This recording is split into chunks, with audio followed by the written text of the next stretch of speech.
Amazing near-death experiences. Plato. Greek philosopher and mathematician Plato wrote about one of the earliest examples of a near-death experience. In the conclusion of Republic, Plato wrote of a soldier named Air who was killed in battle. Air's body sat for several days but did not decompose like the other fallen men. When his body was about to be burned on a funeral pyre, Air regained consciousness. He told amazed witnesses of an afterlife and reincarnation. He gave accounts of planets and worlds that no one had ever witnessed. Air's story remains one of the first recorded accounts of an amazing near-death experience. Mellon Thomas Benedict. In 1982, artist Mellon Thomas Benedict died of terminal cancer. While he was traveling toward the light, Benedict decided he had questions and wanted to see things first. In an amazing near-death experience, he recalled flying through the solar system, leaving this galaxy and traveling to other worlds that had other life. His journey reportedly took him to far-off worlds and even past the Big Bang into the void of nothingness. Benedict awoke an hour and a half later after he had died. Later tests showed that his cancer had gone into what the doctors called spontaneous remission. Susanna Amory. When she was 11 years old, Susanna Amory ran out into the road right after a speeding car was coming through. The car struck Susanna and sent her flying into the air. She later stated that while she was up in the air, everything went into slow motion. Amory could look down at the car below and noticed a crowd of people standing around watching. Within the group were her two grandmothers, both of whom had been long dead. The two were yelling at Susanna, telling her she couldn't join them yet. With that, everything sped right back up and she hit the hood of the car in the road, ending up relatively unharmed. Dawn Piper. In 1989, Dawn Piper was in the car that hit a transport truck head-on. Declared dead by paramedics, Piper was without a pulse for 90 minutes.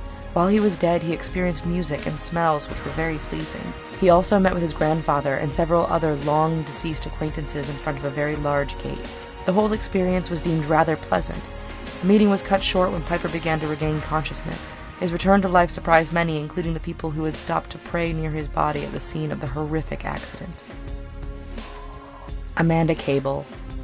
In September 2003, Amanda Cable slipped into unconsciousness after her heart stopped in the hospital.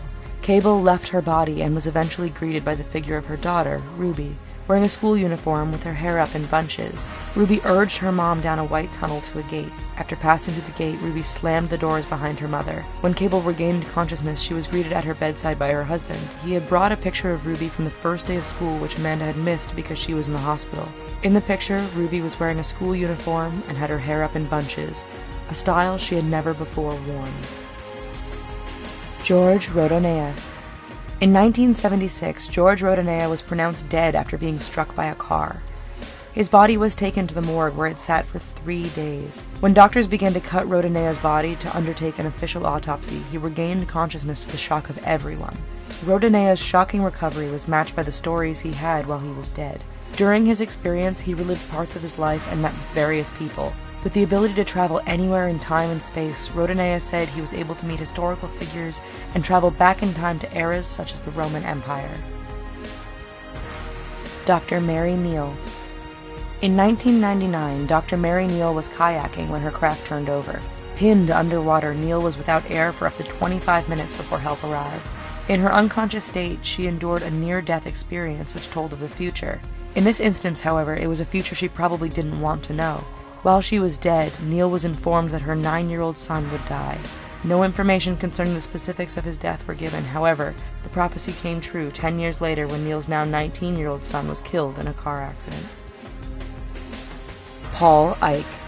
When he was just 3 years old, Paul Ike fell through the ice of a pond. Pulled from the pond by rescuers, Paul was considered clinically dead because he had no pulse for 3 hours. After considerable work by doctors, Paul's heart started again and the little boy lived to tell an interesting story.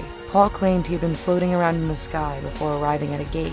He approached the gate and tried to enter but was turned away by a figure who said to be his late grandmother. As she turned him away from the entrance, her parting message was that Paul's parents were waiting for him. Anita Moreyani. In 2006, Anita Moreyani's fight with terminal cancer seemed to be at an end when she slipped into a coma. As her organs shut down and her body swelled, Anita later reported that she was listening to conversations between doctors and her husband far away from her hospital room. She also saw a vision of her brother traveling on a plane to see her. Both events were later confirmed, but Anita could not have known about them at the time. Allegedly given the choice to live or die, Anita came back to full consciousness and underwent a miraculous recovery whereby her cancer regressed to the point that doctors could find no trace of it. Colton Burpo. When 3-year-old Colton was laying on the hospital surgery table with a burst appendix, doctors feared for the worst. Amazingly, 2 hours later, Colton was out of surgery with some amazing stories to tell. He told his parents that he had met a little girl who was his sister. In fact, Colton's mother had suffered a miscarriage while carrying what would have been a daughter, but they had never told their son about this. He also told them of a conversation he had with a man named Pop. Colton was later able to identify the man in family photos as his paternal grandfather who had died years earlier.